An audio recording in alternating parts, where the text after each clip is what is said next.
Je sors et au moment où je ferme la porte à clé, je vois une porte qui s'ouvre, c'est la porte de la cave, et mon ex-conjoint avec un fusil dirigé vers le sol. Et là, mon cœur s'est arrêté.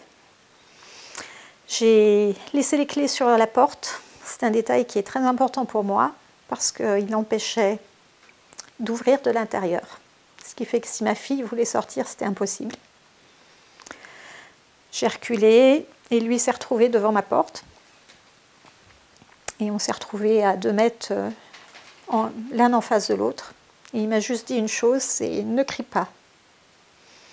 Bien sûr, je me suis mise à hurler de peur. Et là, il a tiré au niveau de mes fesses. Et à ce moment-là, j'étais à 4 pattes et j'ai senti sous la main la bombe à poivre que j'avais mise dans ma poche qui était tombée par terre. Je me suis relevée et je me suis précipitée sur lui et j'avais ma bombe à poivre qui ne fonctionnait pas à 2 cm de ses yeux. Et c'est là où il a tiré une 2e fois dans mes parties génitales. Et là, je me suis écroulée et j'ai entendu la porte battante et lui qui s'en allait. Et pendant tout ce temps-là, j'avais ma fille qui hurlait derrière la porte.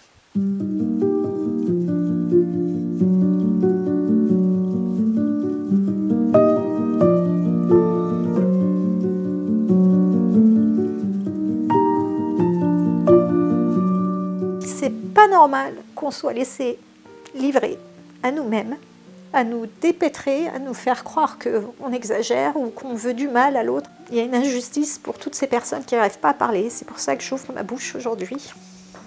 C'est pas pour moi. Parce que moi, à la limite, c'est réglé. Je vais vivre en paix. C'est pour toutes celles qui n'ont pas cette chance.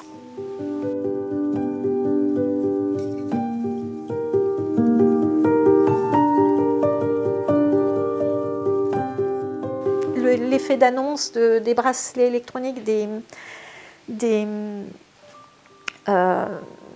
téléphones grave danger, ça donne de l'espoir en se disant oh, je vais être soulagée, on va me protéger.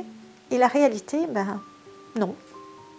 Donc il faut trouver autre chose. Je pense qu'il faut trouver des moyens humains et d'organisation qui soient efficaces.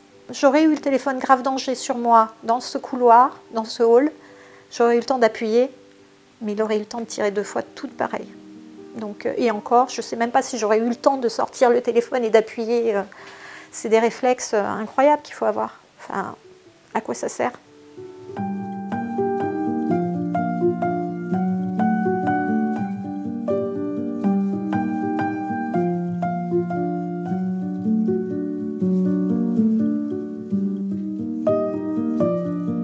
On peut dire que c'est un féminicide, donc mes parties intimes ont été reconstruites, il en manque. J'ai une stomie, c'est-à-dire que au quotidien c'est difficile. J'ai des cicatrices au niveau des fesses, du postérieur. Il y a eu une entrée de balle dans la cuisse, une entrée de balle dans la fesse, des cicatrices pour pouvoir drainer tout ça. Il y a également du plomb. J'ai encore du plomb actuellement dans le corps. Les premières opérations ont permis d'en évacuer pas mal, mais ça remonte tout le temps au niveau de la cuisse, au niveau de la vulve, partout. Donc ça, c'est des choses qu'il va falloir continuer. Et puis, j'ai subi en gros 9 opérations. Et il en reste encore une 10e pour voir si on peut remettre mes fonctions urinaires et des selles correctement. J'ai appris sa mort par ma fille aînée le lendemain, lorsqu'elle est venue me voir. Et j'étais terrorisée en fait, qu'il veuille venir finir le travail, lui ou son frère. Et du coup, c'est la première chose que j'ai demandé à mes enfants en disant « Où est-il » Un soulagement, pas que je veuille sa mort, hein, mais un soulagement de me dire ça y est, la traque est finie, la peur est finie. Soulagement de ne pas avoir à vivre des événements de peur comme ça, de terreur, de se sentir traqué tous les jours comme si on était en état de guerre. Oui, soulagé, mais complètement. Comment est-ce que vous allez? Ça va pas mal. Non, c'est dur.